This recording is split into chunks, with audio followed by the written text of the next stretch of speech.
Hello dear student, कल हम discuss कर रहे थे फर्स्ट ऑर्डर रिएक्शन के बारे में। और फर्स्ट ऑर्डर का हम जो इंटीग्रेटेड रेट रिएक्शन था यानी समाकलित वेग इक्वेशन थी उसे हम सॉल्व कर चुके थे। अब जो सॉल्व करने के बाद आया था बेटा वो आया था हमारा k = 2.303 upon T log a/a-x। ये जो इक्वेशन थी हमारी प्रथम कोटि की अभिक्रिया के लिए समाकलित वेग या integrated rate reaction of first order reaction. इसके बाद में इसमें निकालते हैं हम हाफ लाइफ पीरियड। क्या निकालते हैं? हाफ लाइफ पीरियड यानी अर्ध आयु काल। क्या होता है? अर्ध आयु काल। देखिए, जब हमने ये देखा था कि R = P कोई भी रिएक्शन थी, जब T = 0 था तब इसकी कंसंट्रेशन हमने A ली थी रिएक्टेंट की, और प्रोडक्ट की कंसंट्रेशन 0 थी। आफ्टर T टाइम यानी T = T जब समय हो गया था तब जो प्रोडक्ट था उसकी कंसंट्रेशन X हो गई थी और रिएक्टेंट की कंसंट्रेशन A-X रह गई थी। क्लियर है? यानी जब शुरू में समय 0 था तब रिएक्टेंट की कंसंट्रेशन A थी, ज़्यादा थी, प्रोडक्ट की कंसंट्रेशन यानी सांद्रता कुछ भी नहीं, 0 थी, क्योंकि शुरू में कोई भी प्रोडक्ट नहीं बनता है। जैसे ही समय बीतता गया यानी आफ्टर T टाइम, यानी इसे T1 मान लें या इसे T2 मान लें, डिपेंड करता है कैसे मानेंगे। T = T या T1, तब प्रोडक्ट सपोज करो हमारा X प्रोडक्ट बन गया यानी X उत्पाद बन गया, तो जो हमारा रिएक्टेंट था वो क्या रह गया? हमारा A-X। क्या रह गया? A-X। अब यदि हम इस T को हम क्या कर दें? हाफ कर दें। T = क्या मान लें? T हाफ कर दें। जब T = T हाफ आ जाएगा तो जाहिर सी बात है, आप ये जान देंगे कि जैसे ही जब हमने समय 0 कर दिया तो यानी सांद्रता भी हमारी कैसी हो जाएगी? 0 समय हमने कैसा कर दिया? आधा कर दिया, तो सांद्रता कैसी हो जाएगी? हमारी आधी हो जाएगी। कैसी हो जाएगी? आधी हो जाएगी। तब जो इसके लिए जब T को यानी समय को आधा कर दिया तो ये क्या हो गया? Half life period. क्या हो जाता है हमारा? T हाफ = आता है 0.693 अपॉन K। फार्मूला क्या आता है हमारा? T half = 0.693 upon K। अब ये कैसे आता है, यहाँ से ये कैसे प्रूव होता है, इस चीज़ को देखिए ये हमारा KT = 2.303 log a/a-x, या T = क्या लिख सकते हैं हम? 2.303 upon K into log a/a-x। Clear? अब देखें, जो A हमने लिया था शुरू में क्या था? कंसंट्रेशन।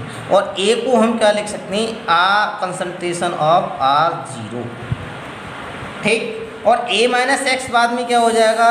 जब A-X हो जाएगा तो ये हो जाएगा हमारी कंसंट्रेशन ऑफ R।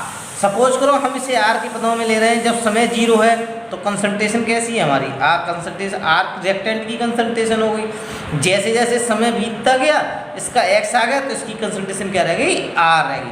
इस वैल्यू को कहाँ रख दें? हम यहाँ पर रख दें। तो T = 2.303 upon K into log R की concentration 0 upon concentration of R।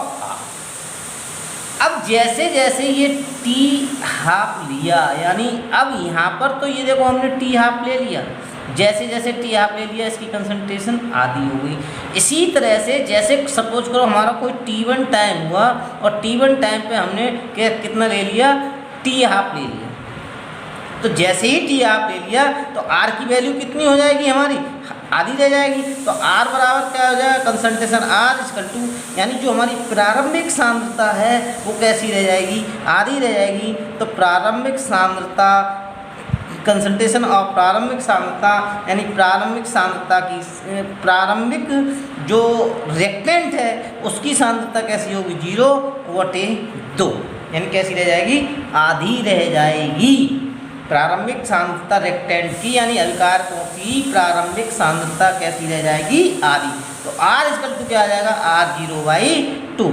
इस वैल्यू को जब हम यहाँ रख देंगे तो क्या हो जाएगा, अब देखें यदि हम लिख दें T12, हमने समय कैसा कर दिया T12 is equal to 2.303/K log R0 की सांद्रता बटे R0 की सांद्रता बटे 2, ये 2 ऊपर पहुंच जाएगा।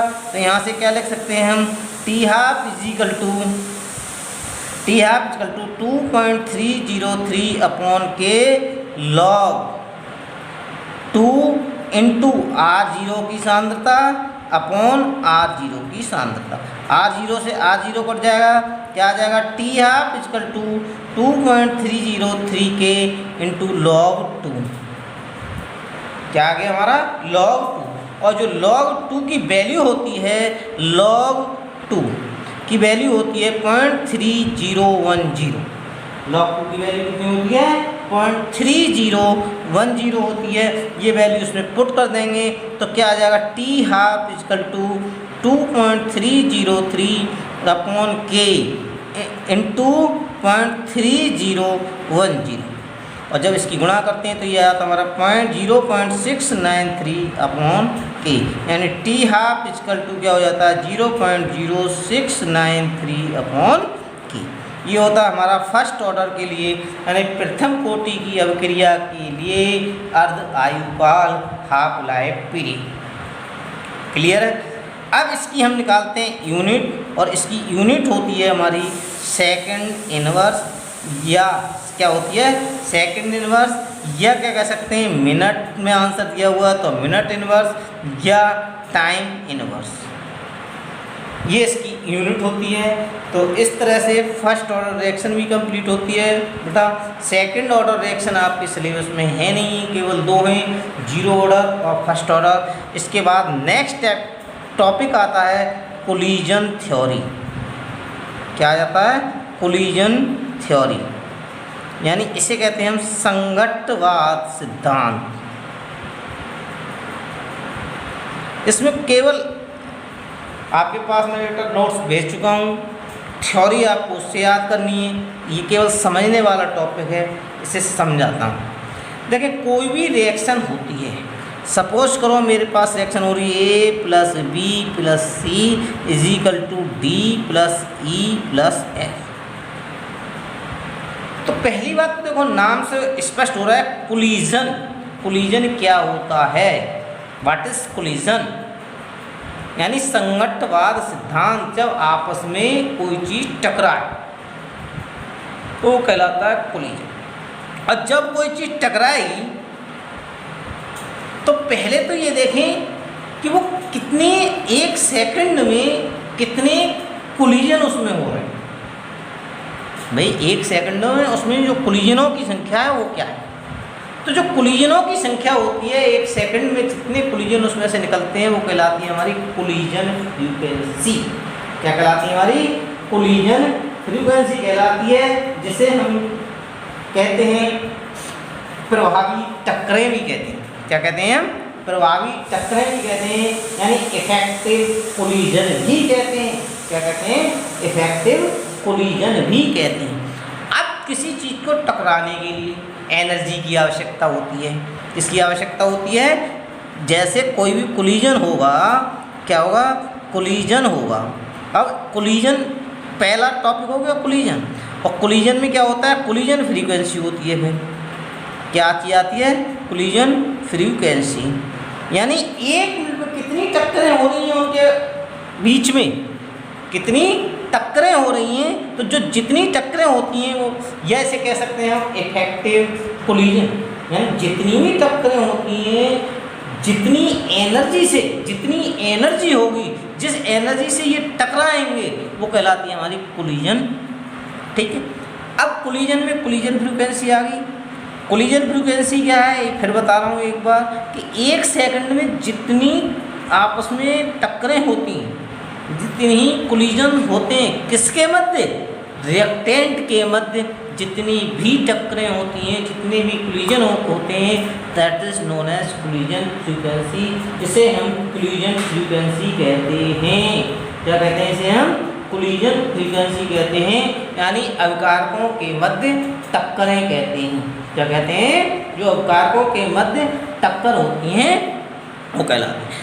अब किसी भी टक्कर को होने के लिए किसकी आवश्यकता होती है? एनर्जी की आवश्यकता होती है। किसकी आवश्यकता होती है? एनर्जी की आवश्यकता होती है। सपोज करो 3 व्यक्ति हैं, अब उसमें से एक व्यक्ति 1 महीने से कुछ भी नहीं खा रहा है और 2 व्यक्ति खूब आपस में खा रहे हैं। तो जो व्यक्ति नहीं खा रहा, यानी 3 रिएक्टेंट हो गए, सपोज करो ये 3 रिएक्टेंट मैंने लिए हैं। अब इसमें से ये सपोज करो 3 व्यक्ति हैं, ये तो 1 महीने से कुछ भी नहीं खा रहा है, ये दोनों खूब खा रहे हैं, तो इसका एनर्जी लेवल कैसा होगा? 0। भाई एनर्जी लेवल तो इसका कम हो जाएगा, इन दोनों का एनर्जी लेवल ज़्यादा होगा। तो ये दोनों जो होते हैं आपस में जो टक्कर करेंगे वो तेज़ी के साथ करेंगे, और ये तो बेचारा टक्कर कर ही नहीं पाएगा, इसमें तो कोई धक्का मार देगा तो ये वैसे ही गिर जाएगा। तो ये होता है हमारा, किसकी आवश्यकता होती है? एनर्जी की। किसकी आवश्यकता होती है? किसके लिए? एनर्जी की भी आवश्यकता होती है। अब जो एनर्जी की आवश्यकता होती है तो वो एनर्जी कितनी होती है, यानी एनर्जी कितनी है? अब सपोज करो, मान लिया कि बी ने भी पिछले 2 दिन से खाना नहीं खाया, सी ने 2 दिन लगातार खाना खा रहा है। अब इन दोनों की टक्कर हुई तो बी की एनर्जी कुछ कम हो गई, सी की एनर्जी ज़्यादा हो गई। ठीक, तो कोलिजन होने के लिए एनर्जी की आवश्यकता होती है। अब जो एनर्जी होती है ये ज़्यादा है या कम है? एनर्जी यदि ज़्यादा होगी तो कोलिजन ज़्यादा होंगे, एनर्जी यदि कम होगी तो कोलिजन कम होंगे, और जितने ज़्यादा कोलिजन होंगे प्रोडक्ट उतना ही ज़्यादा बनेगा। प्रोडक्ट क्या होगा? उतना ही ज़्यादा बनेगा।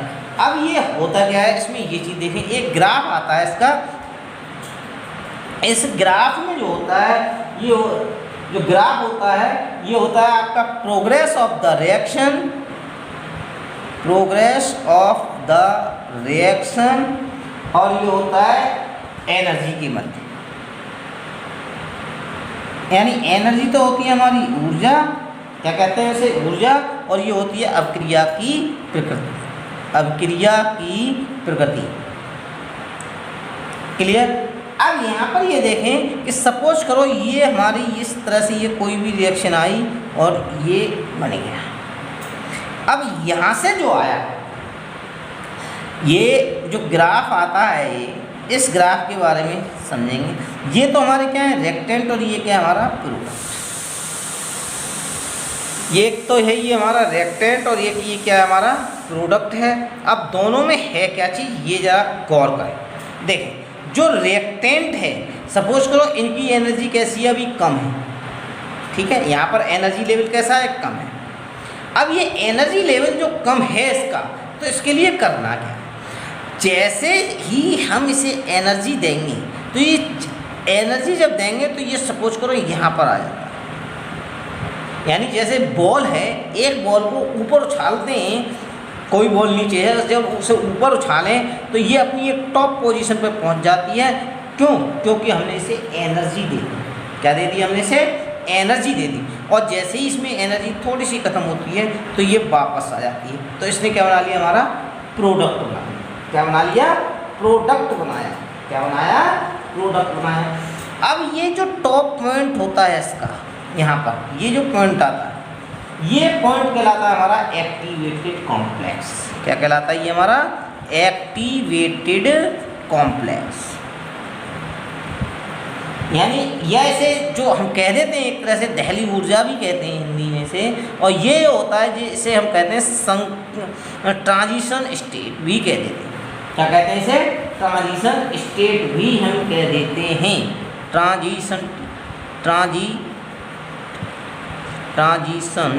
स्टेट, संक्रमण अवस्था। क्या कहते हैं इसे? संक्रमण अवस्था भी कहते हैं। अब ये जो एनर्जी की आवश्यकता हुई, इसे किसकी आवश्यकता हुई? एनर्जी की जो आवश्यकता हुई, इसे हम कहते हैं ये, यानी एक्टिवेशन एनर्जी। ये क्या कहलाती है? हमारी एक्टिवेशन एनर्जी। अब इसमें 2 चीज़ें होती हैं, रिएक्शन 2 प्रकार की होती हैं, एक एक्सोथर्मिक होती है और एक एंडोथर्मिक होती है। तो जैसे रिएक्टेंट जो होते हैं, जब रिएक्टेंट को हम एनर्जी देते हैं और रिएक्टेंट एनर्जी के बाद अपनी ट्रांजिशन स्टेट में पहुंच जाते हैं, संक्रमण अवस्था में पहुंच जाते हैं, यानी एक्टिवेटेड कॉम्प्लेक्स में पहुंच जाते हैं, और उसके बाद जैसे ही वापस आते हैं, तो जब रिएक्टेंट से प्रोडक्ट ऊपर रह जाए, यानी रिएक्टेंट की एनर्जी से प्रोडक्ट की एनर्जी थोड़ी कैसी रह जाए, ज़्यादा होगी। कह रही भाई रिएक्टेंट की एनर्जी यहाँ पर है, अब प्रोडक्ट ऊपर है तो इसकी एनर्जी ज़्यादा होगी, तो ये होगी एंडोथर्मिक रिएक्शन। क्या होगी? Endothermic reaction. अब यदि रिएक्टेंट की एनर्जी यहाँ है, प्रोडक्ट की एनर्जी और नीचे हो जाए यानी कम हो जाए, तो वो होगी हमारी एक्सोथर्मिक रिएक्शन। क्या कहलाएंगे? क्या कौन सी रिएक्शन होगी? Exothermic reaction. तो कोलिजन में ये चीज़ें आती हैं, यही कोलिजन होता है। और जो कोलिजन होता है इसके लिए एक इक्वेशन आती है K = PZ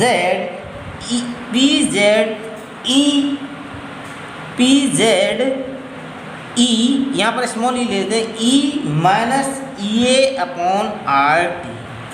ये रिएक्शन इसके लिए आती है K = PZ E⁻⁻ EA/RT। अब देखें यहाँ पर ये जो P क्या होता है, ये होता है हमारा ओरिएंटेशन। क्या होता है? ओरिएंटेशन। यानी ये ओरिएंटेशन क्या होता है हमारा? अभिविन्यास। क्या होता है? अभिविन्यास। क्लियर? और जो हमारा Z होता है ये हमारी होती है फ्रीक्वेंसी। क्या होती है हमारी? फ्रीक्वेंसी। यानी अकारक अणुओं की जो क्या टक्करों की जो ऊर्जा होती है, टक्करों की क्या कहते हैं? एक तरह से ऊर्जा कहते हैं। ठीक है, जो टक्करों के फलस्वरूप यानी 1 सेकंड में जितनी टक्कर होती हैं, that is known as collision frequency कहलाती है। यानी ये से कि जेड क्या होती है हमारी? फ्रीक्वेंसी होती है, आवृत्ति होती है, टक्करों की आवृत्ति। क्लियर? नेक्स्ट होता है हमारा आपका EA, और ये होता है हमारा एक्टिवेशन एनर्जी। क्या होती है हमारी? एक्टिवेशन एनर्जी, जिसे हम क्या कहते हैं? सक्रियण ऊर्जा कहते हैं। क्या कहते हैं? सक्रियण ऊर्जा। तो इस तरह से ये हमारा कोलिजन थ्योरी टॉपिक भी खत्म होता है।